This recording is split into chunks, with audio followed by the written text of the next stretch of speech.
Live, we have 4 simple rules. Number 1, we don't discuss politics, ever. Number 2, this is not a religious channel, and while you might hear people say, God bless you, or I'm going to pray for you, or I wouldn't have gotten through this without my faith, that's fine. What's not fine is to say, my God is better than your God, or here's why you're not getting into heaven. It's not going to fly. Number 3, we believe wholeheartedly if you can't control your tongue, then you can't control your life. So while on board, there's not going to be any cursing in the live chat, period. And number 4, there is no room for mean people on the lifeboat. Because we discuss very sensitive things from people's past in our group setting, we got to protect those people. The only way they feel confident and comfortable discussing those things is in an environment that is free of trolls and mean people. So if you're a mean person or you're a troll, we're going to block you for life. And if your account happens to be less than 24 hours old, we're probably a little suspicious right from the word go. Why? Well, because there are people in this world who enjoy being cruel solely for the sake of being cruel. It's not going to fly here. But if you're here because you're trying to get sober and live your best life, then you might find that the lifeboat is just that, a lifeboat. I'm Captain Tommy Scoville, and we will see you on deck.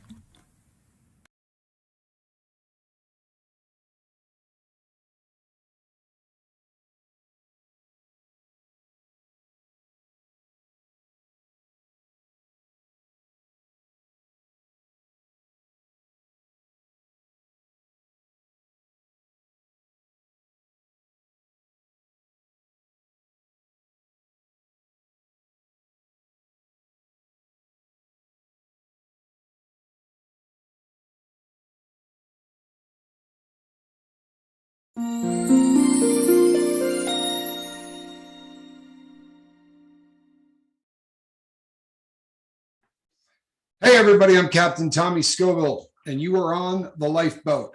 Appreciate everybody tuning in this evening. So before we get rolling, a couple of things I wanted to go over. First of all, welcome to any of the new folk. We had a really good turnout on last night's video, and I believe, if I'm not mistaken, I would have to check with my bobbleheaded partner to be sure, but I don't think we've ever had a better response to a video in one day. I think that was he's agreeing. I believe that is the best response we've had in a one-day video, which that's always good stuff. The more people that we can reach, the more people that can get help, and that's really what this is all about. So to anyone new, welcome to the Lifeboat. Before I get started, I want to take time to do something that apparently wasn't done by anybody else. And that's kind of a recurring theme, I think. It's what we were talking about last night. I don't want anyone to even for a second confuse this with a right, left, or center issue, because it's not in any way, shape, or form. This is about people dying. And as we've talked about 300 people a day are dying. Today, we can probably, or about 3 days ago, we could probably chalk up 301 because there was another loss in this war on drugs. A gentleman by the name of Bishop P. Evans. If you haven't heard that name, I'm not surprised because all of the news channels, I don't care which side of the equation that you're on, ABC, CBS, NBC, CNBC, NBC, Headline News, Fox, whatever ones you want to go with, he got a grand total of 20 seconds of airtime. And this gentleman jumped into the Rio Grande River 3 days ago to try to save 2 people that were coming across the border and drowned in the process of trying to save them. And his body was pulled out today. He was a 22-year-old artilleryman from Arlington, Texas, and he was a hero. He selflessly threw himself into a raging river in an attempt to save people that were trying to come across the border. That's heroic, people. I don't care who you are. I don't care what side of the aisle you're on. That is a hero.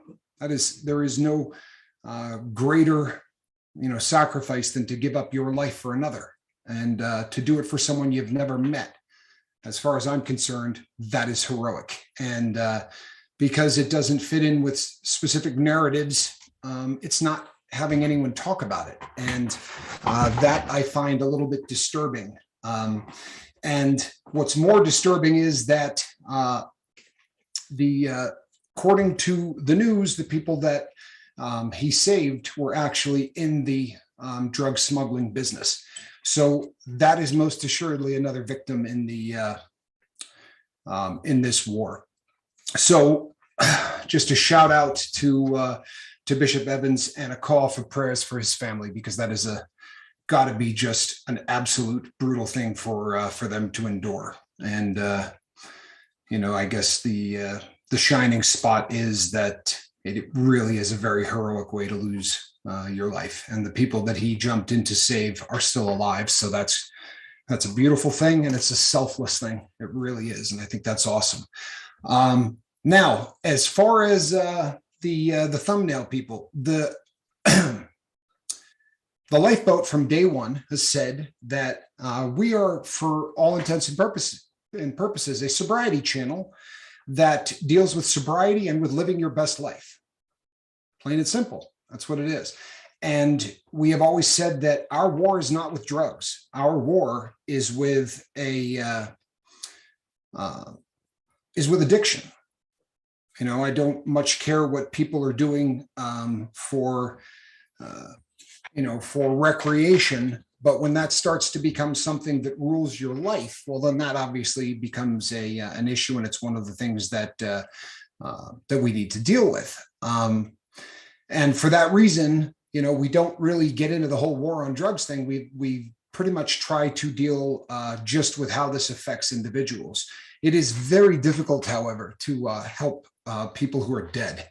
And the fact is that it is becoming increasingly evident that if it's not for a group of people that have been there and done that, making a lot of noise about this, no one else is. It's truthfully almost terrifying. If you do a little research, and again, people, I don't care what side of the aisle you're on at all. I don't care. Regardless of what side of the aisle you're on, they're not talking about this. And it's the number one cause of death in our country, right? I don't want anybody trying to make this into a political thing, because it isn't. What it boils down to is people are dying, and they're dying of a disease and an affliction that we all know a whole hell of a lot about. And unfortunately, whether you're right wing, left wing, or right down the middle, and you're in the political arena, there isn't much being done about this. And for that reason, we're going to continue doing what we do at the Lifeboat. That's never going to change. Our goal is to help people live their best life. But I'll tell you what, I ain't a hypocrite either. So I'm going to bang this drum. And I've already heard a few rumblings about this way or that way, or people leaning this way. You know what? With all due respect, the exit will be easy to find, because I'll be damned if I'm not going to be true to who I am. And who I am isn't about voting for this party or that party. It's about the mission that it was the day that we started this thing. And that mission was to save as many people as we possibly could from drugs. If 300 a day are dying, then we need to do something about it. So make no mistake, I will continue to do exactly what we have been doing on the Lifeboat. But there will be days of the week that we are banging the drum about the fact that this is a very serious issue. Now, as far as what we can do, I've already seen people stepping up to the plate. I've already seen so many people have reached out to me since last night's video and said, what can I do? Well, that's the start right there, isn't it? Saying, what can I do, is the start of something actually happening. Because I assure you, people, if no one knows about this, then no one does a thing. And I said this last night, but you can say, nitazines, and people go, the hell's that? I just had a conversation with someone who is amazingly close to me as anyone on the planet. And they haven't caught either of the two videos that we've done on it. And they said, never heard of it. Never heard of it. And fentanyl, which most people have heard of, is literally killing more people right now than anything else between the ages of 18 and 45. So I'm going to bang that drum, and I'm not going to say sorry for it. And that's the direction that the boat's going to go. It's not going to be every video, but I sure as hell am not going to put it away. As we've said from the word go, occasionally politics and drug addiction run into one another. And there's no hiding from that. This isn't a political channel. I'm not going to tell you who to vote for. I'm not going to do any of that. And what I have found is that the vast majority of people that have reached out to me are completely cool with that. There are going to be a few that aren't. And my suggestion to those would be, as opposed to wondering the direction that my bobble-headed partner and I lean to, take a good look at how hard you're leaning in whatever direction you seem to think we're leaning in the opposite of. Because really what this boils down to, people, is drug addiction, death. It's one thing when drug addicts are dying. It's another thing when teenagers are dying on their third attempt at getting high. And that's really where we're at. So when people say, what can I do? You can talk to people who don't get high. You can talk to people who screw around recreationally, right? You absolutely can reach out to all of those people. And you can do things like, if you're a person that prays, let's start saying some prayers. And when you do, say one for Bishop Evans' family. It's a really tough day, people. Can you imagine? Honestly, can you imagine? And if you got the word that the people they jumped in to try and help were bringing dope across the border, or in in that line of work, I would imagine that that's going to be a very difficult thing for the family to wrap their brain around. It really is. So thoughts and prayers going out to those people. Let me say one of the other things that can go ahead, Mark. Let me say something just real quick so everybody knows where I'm at. Everything he just said, I'm completely 100% behind. And here's the thing, guys. He was just talking about people not knowing. I reached out to some people here locally on my own time, right? And one of them, I'm not going to name names or anything because it's not important. One of them was a doctor, one of them was a counselor, and both of them had no idea about this drug. Not one of them. So if that's telling you something, that should speak volumes. That if the medical community and the recovery community knows nothing about this, that has to mean something. It really should mean a whole lot to people. And both of these people thank me for pointing this out. And that's really what we're doing. We're pointing it out so the conversation gets started. And just like Tommy said, I don't have a political party. As a matter of fact, I fight with my family on both sides because I won't choose. I won't. I refuse. I vote for a candidate no matter what they're wearing, what color tie they got on. I don't care. If they're thinking in the same lines that I think they need to be, that's who I go with. And I think that Tommy's probably pretty much in the same place. And the idea here is when it does cross, and it will, you can't expect it never ever to cross. And right now with this particular situation, it is crossing, and we're not bringing individual political party into it. We're bringing the whole group.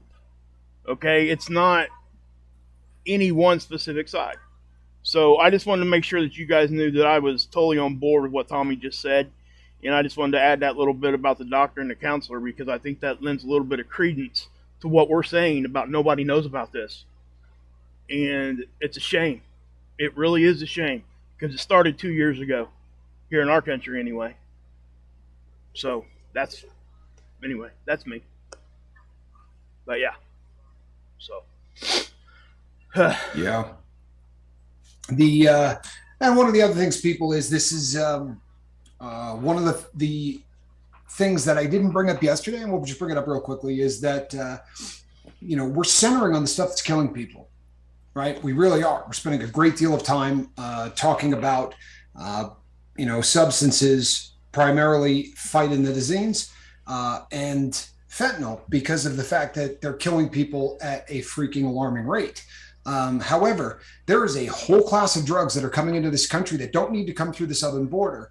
And a lot of them, most states have made them illegal, but it's the designer knockoff analog market.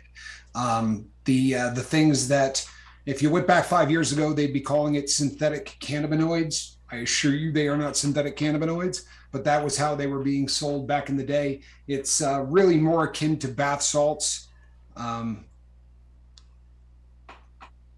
Yeah, I'm going to say something there. Knock yourself out.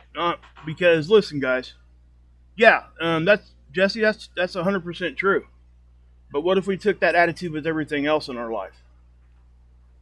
I mean, honestly, then we would never fight against anything. Then we're just laying down and letting it go. Is that the right answer? You guys decide on that. Well, and here's the thing, people. Once again, this is about dope killing people, right? Am I telling you who to vote for? Am I telling you any of that? Right? I'm talking about the fact that regardless of who's, running this, don't make it political. I'm going to talk about these drugs. My advice has not been go vote for a freaking Democrat or vote for a freaking Republican. My advice has been talk to anybody you know who gets high or people who are just starting to experiment with drugs. I'm not sure what part of the political spectrum that offends, but I'm not talking about politics. I'm talking about beating the drum as loud as we can because there's no one else that's doing it. So if I am needling your political affiliation, go watch the shows again. I'm not telling anybody who to vote for. I'm telling you to talk to people. I'm telling you to spend 30 minutes researching these substances. Did I say, does it make a lot of sense to pull people off the border when we've got dope coming across it? It doesn't make sense. I'm sorry, it doesn't make sense. But I'm not talking about who to vote for. Don't make this a political freaking issue. This is an issue about drugs killing people, right? Okay, I digress.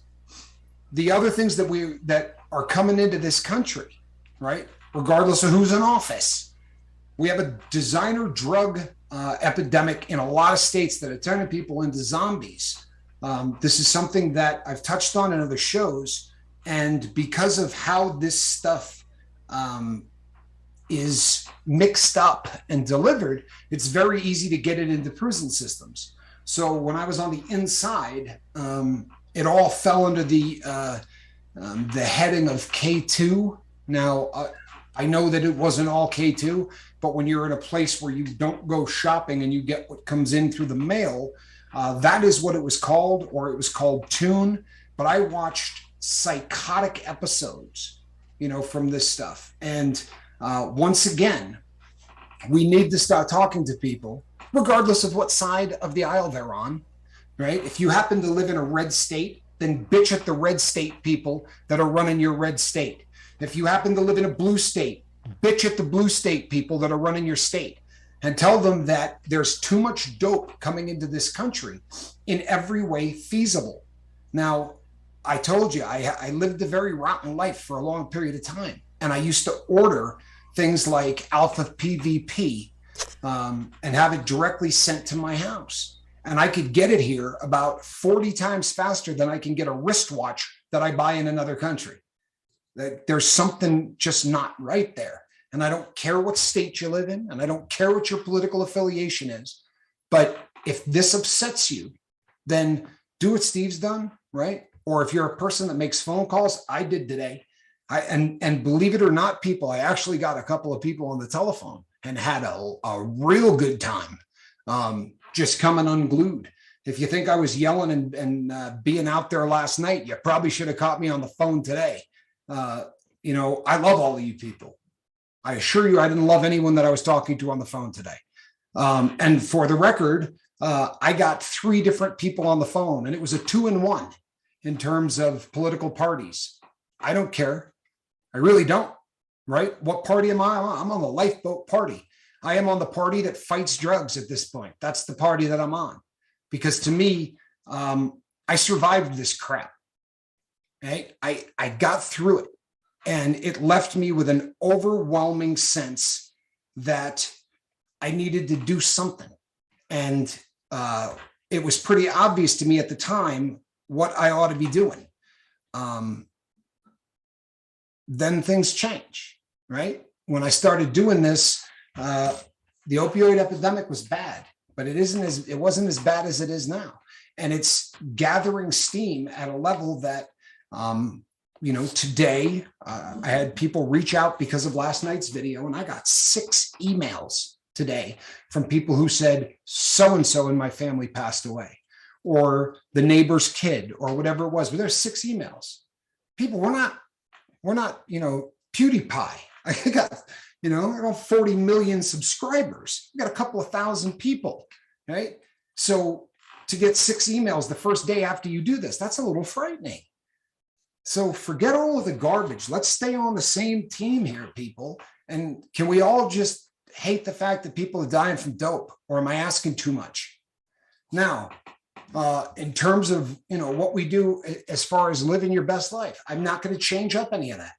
But I had two emails from people who warned me that if I did my political affiliation, or if I let it come out in a way that made them unhappy, that they would leave. People, I don't know, whatever. It is what it is. I'm talking about dope. That's what I'm talking about. And I'm talking about it killing people. I mean, to me, it seems quite basic. It really does. Let me add something just there real quick, Tommy. Sure. Knock yourself out. I mean, listen, guys. If we wanted to make this political, we could. We're not. You've never heard us talk about any other subject even in this realm. Ever. But now, because it's affecting what we're trying to do here, we have to at least talk about it. And that's actually our goal. Our goal is to start conversation. Because the more conversation you have, I'm going to be wrong sometimes. Tommy's going to be wrong sometimes. Everybody's going to be wrong sometimes. But it never, ever gets any better unless there's conversation. The communication has to be there. And, I just think that, we have to, like Tommy said, we're going to have to focus on, and that's what we're trying to do. We're trying to focus on the addiction part of this. And the addiction, unfortunately, the addiction part actually leads back to where this stuff is coming from. Because if you stop that and you educate people, guess what? The addiction isn't there. That's the root of the problem. The root of the problem is ourselves, our minds, right? So if in your mind, you don't know that that's happening. As a parent, if I didn't know that this was happening and something happened to my child, my gosh, what if I knew it and was afraid to say it and then something happened to my child? How much worse is that? And I think that's kind of what we're saying here. It really is. And people talk about everybody up in the big DC area or whatever, I'll say that. Hardly any of them on either side has been down there to see what's going on. A handful have. So we're not saying one side or the other. We're saying all of it. It all needs to be talked about. Whoever your elected official is up there, you need to be writing them if you can do that. Whoever that is. Because what's going on now is not working. And they're all in charge. Can we get everybody, for those of you who pray, can we get some prayers for Noise Opera's mom? He just caught while listening to the Lifeboat, his dad came in and said that his mom may have cancer. For those that send energy, for those that pray, for those who send positive vibes, however you do it, this is a valued crew member on this boat. Can we just keep him in mind, please, people? And we love you, brother. Godspeed, and we hope that that is not the case. But we're going to be here. There's also a comment that says, wages, why tell them? They know. I tell my neighbors, no one cares. If you do drugs, I'm seeing a 3rd generation smashed by meth. It's a complete Polynesian neighborhood. And I get that. I really do. 100%. I get that. But what we're talking about is kids that are 13, 14, 15, 16, who may not be in that life just yet. And it's human nature, people. It really is. It's human nature that experimentation tends to happen with kids, tends to happen with teenagers. Some kids get through high school without experimenting. That's awesome. Not all do. I certainly didn't. And for a lot of those kids, when they get to college, the experimentation then goes to the next level. But we're now living in a day and age where the first experimentation can kill you. The pills that these kids eat that they think are coming from a pharmacy very well may have come from a pill press, someone who's putting in either fentanyl, phytonidazines, or that crap we talked about last night, Frankenstein, which is a combination of a benzodiazepine and a terribly strong opiate. So what we're trying to do and what we're trying to encourage people to do is talk to people you love who are not in the life. I realize, right? You're talking to the captain of the lifeboat. Trust me, I know that talking to people on dope oftentimes falls on deaf ears, right? I do this for an hour every single day. I have a pretty good idea of what you're talking about. And very often you might be wasting your time. And there are people for whom you cannot help. I'm not going to stop talking to them, right? Because 1 out of every 4 or 500 that hear me, sticks around long enough that maybe they decide to take a look at their life or whatever. But in terms of the nitazines and the fentanyl and all of that, that's life or death crap. That's not trying to talk somebody out of a habit that they've had for a long period of time. This is talking to people who are just getting into the experimentation phase of drugs and that of life, and saying to them, don't take anything I'm telling you as gospel, right? Just Uncle Tommy's full of crap. Roll with that. But you're going to sit down with me and you're going to hit Google while I watch you read about a few of these, because I'm not even lecturing people to not go and experiment. What I'm saying is, if that pill doesn't come out of a pill bottle that has your name on it and come from a pharmacy that wrote you a prescription for it, well, then you just don't know what you're getting. You understand? It's not the same world it was a year ago. A lot of us grew up last century. For some of us, we grew up a couple decades ago, right? Or 3 or 2 or whatever. It isn't the same world it was. If you're a freshman in high school, the seniors in high school grew up in a different world than you did. That's where we're at. And regardless of your affiliation, it's coming in unabated.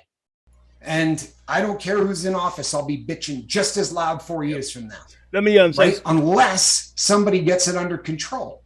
But in the interim, what can you do? Steve did a lot, right? The man wrote hundreds of letters. That's what you can do. And just as importantly, if not more importantly, if you know somebody that you can talk to about this, I literally called every niece and nephew I had today, right? Every one of them. 2 I didn't get on the phone. So I sent them emails. Are they going to listen? I don't have any idea.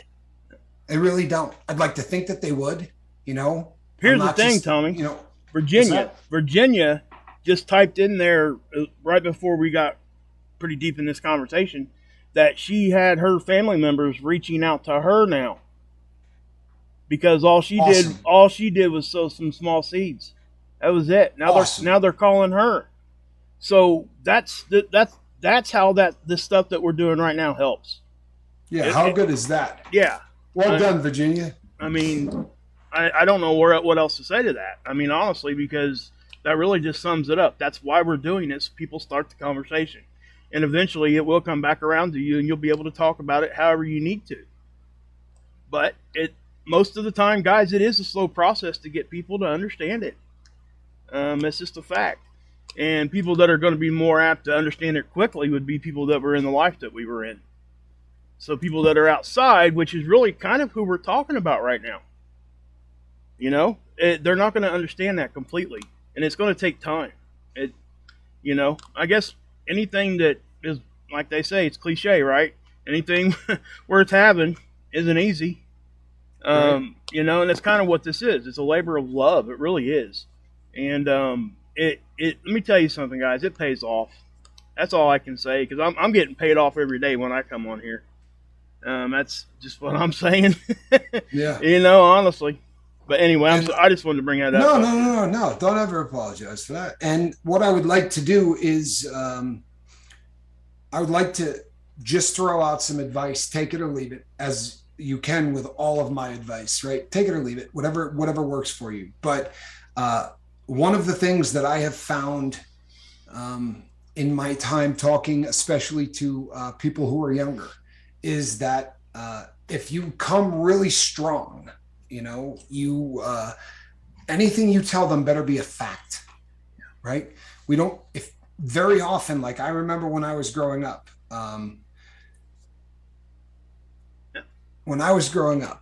they would come in and give you these amazing videos like Reefer Madness, which is one of the funniest videos ever made, except they didn't show it to us as a comedy. They actually tried to push that off on us as if it was real. Well, when nobody freaked out smoking a joint and tried killing someone, yelling, "Where are my reefers?" We thought we got lied to.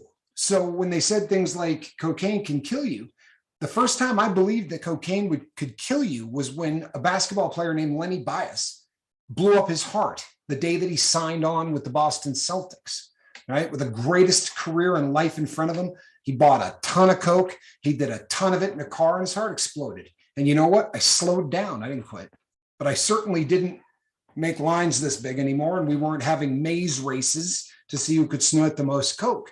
But my advice, thank you so much, Seventh Son. I really appreciate you, brother.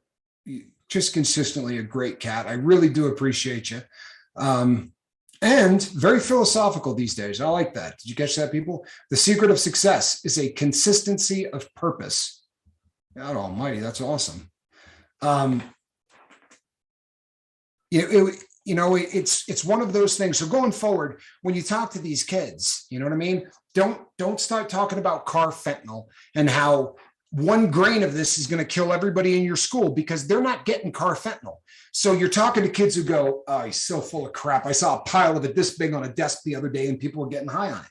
You have to understand kind of what you're saying, because if you pump misinformation out and you lose credibility, you're wasting your time talking to them in the first place. If you approach them and just say, "You know what? I love you to death. And I've been seeing some terrifying stuff on the news, man. There's some drugs out there that they're mixing. And my understanding is that when you mix multiple respiratory depressants, something like an opiate and a tranquilizer, like a benzodiazepine or a sleeping pill, like any of the stuff that people are taking to try to go to sleep, all of those slow down your respirations. And when you mix a couple of them, it can kill you." My understanding is a lot of really famous people died that way recently, because if you Google that, that's a fact, right? The Academy Award cat, what's his name? Oh gosh, you know what I'm talking. Yeah, I know. He played Truman Capote, great actor, but he mixed benzos and he mixed opiates, and the same thing happened to Heath Ledger. I mean, these are Heath Ledger threw in a sleeping pill as well, but go ahead. We did a show. I'm not sure. I think it was one of the shows I did on my own. You might have been there. Anyway, it doesn't matter. I did this with my middle child, and a good way to tell your kids, and this is just a suggestion from what I've done in my own life, show them a time lapse of what these people look like throughout time, because they're there. Just Google that, and they will see a physical change in the way that these people look and the way that they act. Their teeth start, falling out. They get all wrinkled up. They get all these things all over their bodies. I mean, you can show them those things. And let me tell you something. A teenager is really, really concerned about their appearance. So you show them, hey, you're going to look like this down the road if you continue to do these kinds of things. That it's a door. It's a foot in the door. So, and I do think it did help. It helped me, at least help me explain it to my kids why this stuff is so bad. So anyway, that's just my old. The major, my God, my brother, my heart goes out to you. I don't know, Mark, if you saw that comment, but I can't. Honestly, I cannot think of anything intelligent to say other than that. This is just one of the saddest things that I've ever heard, and obviously there is no justice whatsoever. I'm just going to pray for you. That's, about the best I can do. And hopefully that doesn't offend you, but I'm going to be keeping you in my thoughts and prayers. My God, that is absolutely awful. And yeah, I mean, God bless you, man. Just hang in there and please keep coming back. And if this is, as you're struggling through, I think coming here and saying this out loud, my experience has been with anyone struggling with this kind of stuff, that the more you hold it in and you keep it in the dark, the worse off you are. So again, just in my experience and dealing with a lot of people in recovery and a lot of people just trying to live their best life, that come in here or going anywhere else for that matter, but letting it out and telling people what's going on and how you're feeling can do wonders. And the one thing I will say about the people on the lifeboat is that they are a group of people that care probably more than the next, and you will. The very second you step foot on this boat, your family, which is maybe why I get slightly salty if anybody brings up, leanings in any direction, because for God's sakes, people, we're family. We really are. And there are things that we have in common. And the biggest thing that we have in common is that when you finally get over the freaking addiction, right? Or even when you're in the process of fighting the addiction, we view things differently than other people. And there is a level of compassion that whether you want to or not, you're going to drag with you from your last life. There is so much suffering and so much misery that we endure as drug addicts, that once we start to transition into the new life, you can become a new creation, you can become a new creature, you can do all of those things. But the memory and the emotional, sort of imprint that kind of exposure to that kind of suffering and pain, that never leaves you. And I don't think it makes you a worse person. I think it makes you a better person. And I honestly, I do. I'm not saying everybody ought to go out and become a drug addict, because I don't think that obviously that's a great idea. But but my experience has been that people in recovery are far more tolerant. They're far more accepting, and very often more caring than people, I don't know how many times you hear people that have never been in the life or have never recovered. The term lock them up and throw away the key is one of the most popular expressions, until you start to realize that very oftentimes the only reason we're locking this guy up is because he can't quit getting high.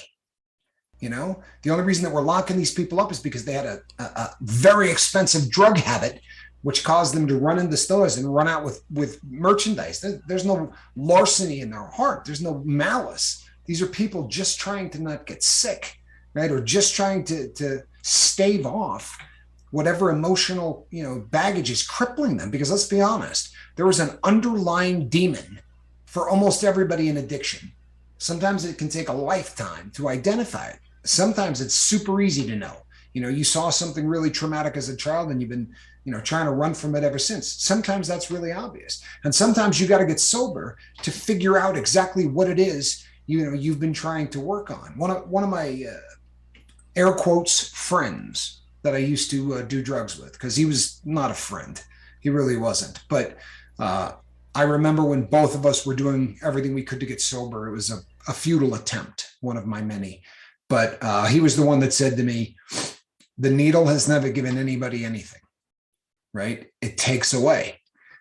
And that's, I believe, the same thing with every drug. Once it becomes that addiction, once it becomes that need that you have to have, it doesn't give you anything. It takes away. It takes away, fear. It takes away pain. It takes away anxiety. I mean, we could play semantics. Well, it gives you courage. Well, that's taking away fear, right? I mean, but honestly, it almost always is there to remove something. And I don't know. It took me years. It really did. It took me years to try to figure out exactly what I was using drugs for. And I think I shared it on one or two of the videos that I've done. For me, it was my favorite excuse for being a failure. I had such a fear of failing without an excuse that, when people would say, well, he didn't do very well in that. Yeah, well, he's doing 6 grams of heroin a day. I mean, for God's sakes, the fact that he could even show up was impressive. Anytime I was a little short of the mark, I had that great excuse. Yeah, well, I was partying, I was doing this or I was doing that. And once I got off dope, there was that, I had to get used to the fact that failure really is not that big a deal. That, I didn't have to build up these expectations for myself of, being the greatest whatever, right? The best whatever. And once I sort of came to grips with that, once you can identify whatever it is you think that was causing you to do dope, not doing dope becomes a little bit easier, because when those emotions start crawling up, like when I start, I got a business right now that I'm running, and it's a new business, and I'm not going to lie to you people. I've got just about everything in it. You know what I mean? Like I've rolled the dice on this, fairly significantly. And right now I'm killing it. But there are days, where nothing happens, right? Nobody contacts me. I don't move a watch, and I start getting panicky. And I realize that I got to sort of sit myself down and do hey, you know what? You've been here and done this, and in 2 days, all this will be over again. And there's no reason to start getting really twisted and, out of shape. But yeah, I hurt for you, my brother. I really do, Major. And we're never going to stop being here. If you want to talk to us, and if it gets bad and we're not in the middle of a show, my email is in the Dropbox. Mark's email is in the Dropbox. Don't hesitate to reach out, because I can tell you, just knowing who I am, I don't know how I would do what you're doing right now. I'm not sure how I would be able to get through it. And you're a strong man. My hat is off to you. But if you need any kind of support, please don't hesitate, even for a second, to reach out for it.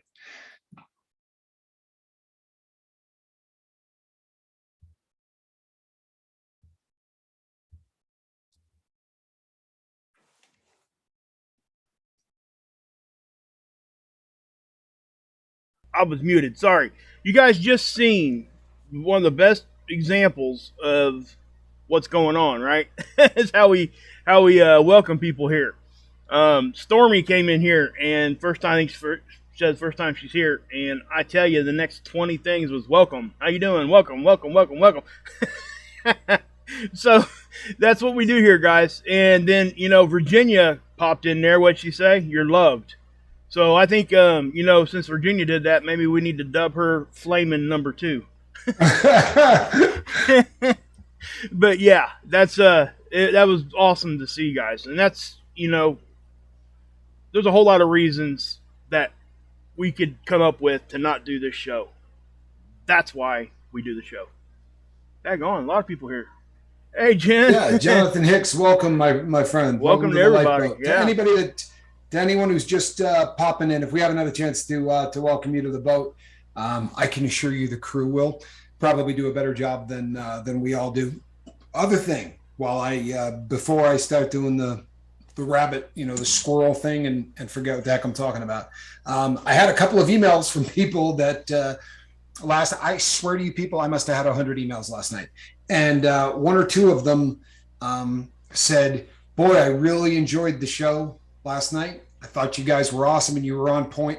It does break my heart that, Mark is now doing this instead of Wages World." You want to take that, Mark, or you want me to I'll take it. I am doing Wages World, guys. And he's been here forever. Yeah. When did we start this, Tommy? Back in the fall, right? Well, July the 31st, and you were there shortly thereafter. Shortly thereafter, so yeah. Exactly. Like in August sometime, I think, is when and guys, and I know, and here's where the confusion comes in, and I know where it comes from, because I post when I go live here in my community tab on my other channel. Why do I do that? Because I know I have a good following over there, and I love all you guys over there, and you guys are good people. That's why I do that. Anybody that ever has a chance to, come over here, but I definitely see the confusion. I get it. But I am not stopping doing space weather. 100% never going to stop that unless something, catastrophic happens to me or whatever. I mean, unless situations pop up. But let me tell you something, guys. I built this relationship with you guys over there. You're seeing the same relationship here. It's just elevated. And I think that, for me on a space weather channel, never expected to see that kind of, no other word to put it, but love, right? And then when we came over here, when I did, and people started coming from my direction or any direction, it just took on a life of its own. And it became about that. And this has become really, really important to me. Not oftentimes do I get to see what I'm doing actually manifest into helping somebody. I get that here. I could talk about space weather all day long. I love it. It's one of my favorite things to do, and I'm not going to stop doing it. But just understand that if I had the chance to help somebody get clean, or help some, I don't like to use the word clean, get sober, just help somebody, period.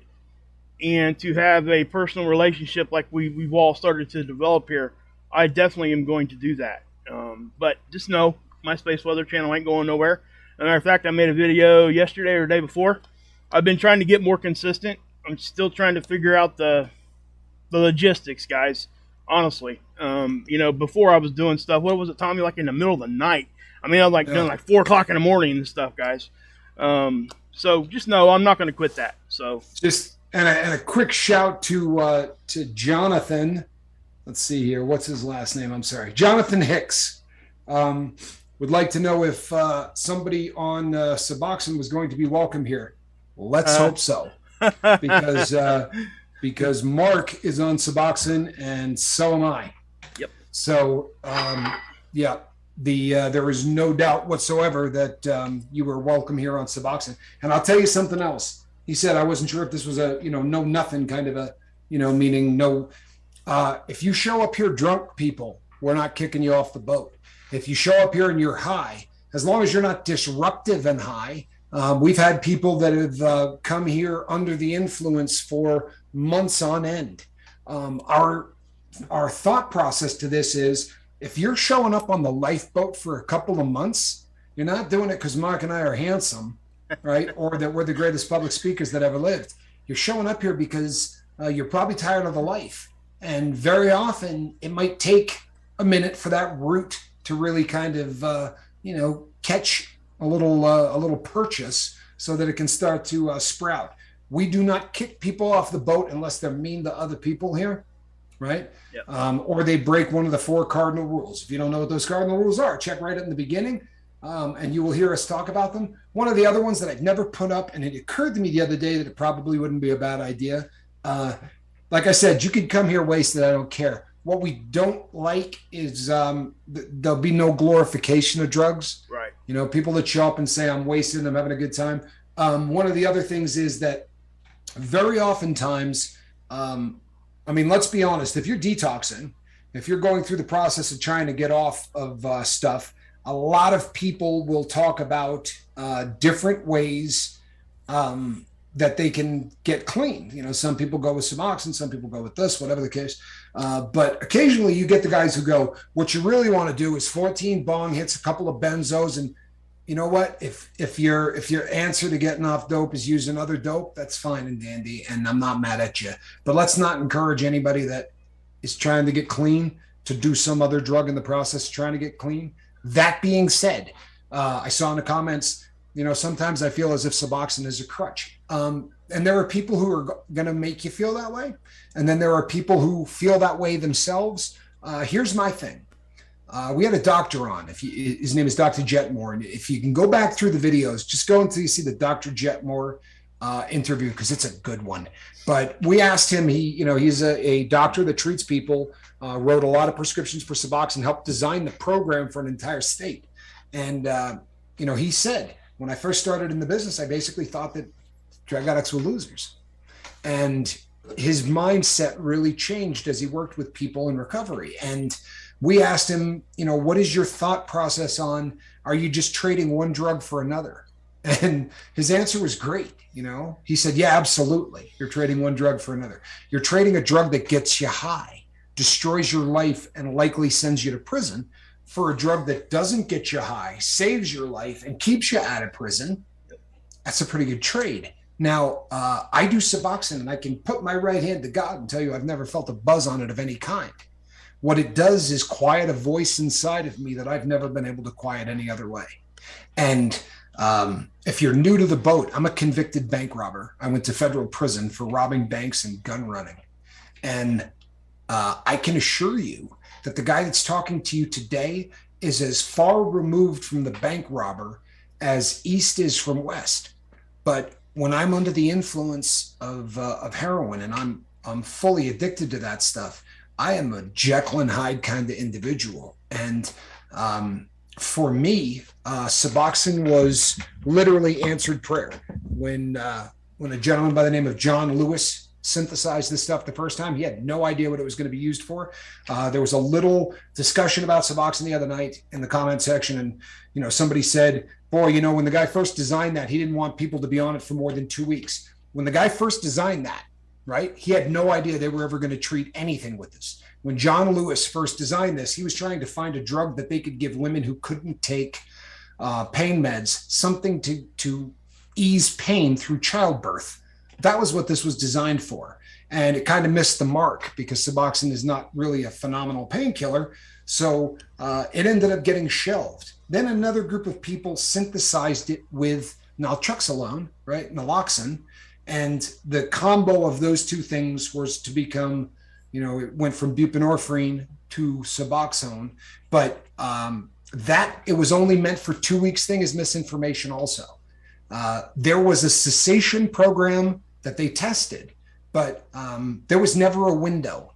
There was never a window. The doctor that we interviewed said originally they used to say you should be on it a year before you consider getting off. There's no 2 weeks. There's none of that. I mean, honestly, that was never in the design. I don't know where that rumor got started with, but from the doctor's mouth, he said 1 year was the original concept. And then it went to 2 years and 3 years. And now that there are doctors who are saying as much as 5, they would like your brain to be functioning,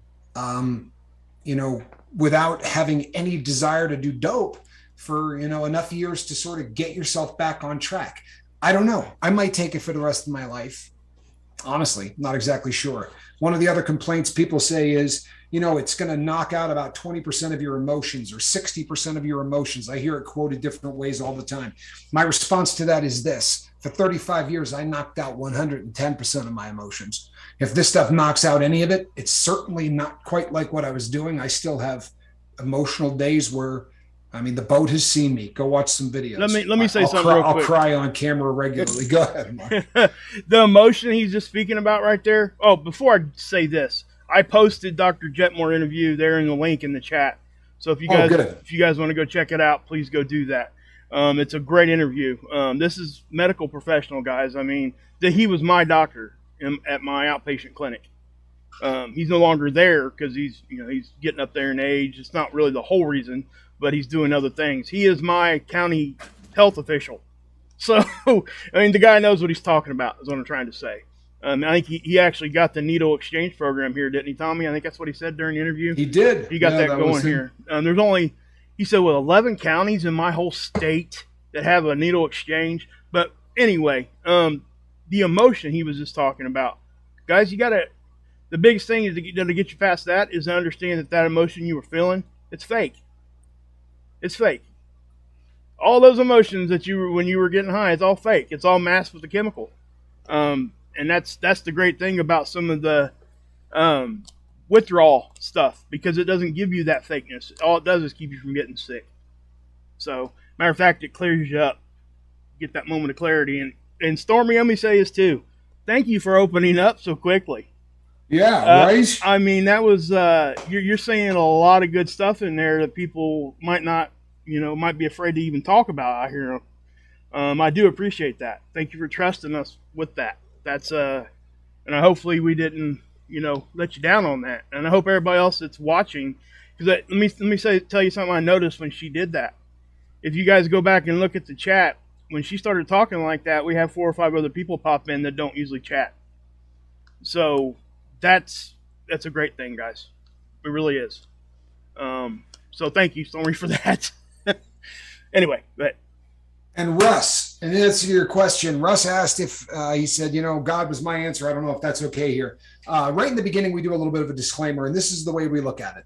It's fine to say God is the answer. It's fine to say that you're praying for somebody, right? It's fine to say, God wouldn't have got me through that, any of that. The stuff that we don't like is my God is better than your God, right? Or you're not getting into heaven because you do this, this, or this, or you're going to hell because you do this, this, or this. By way of full disclosure, right?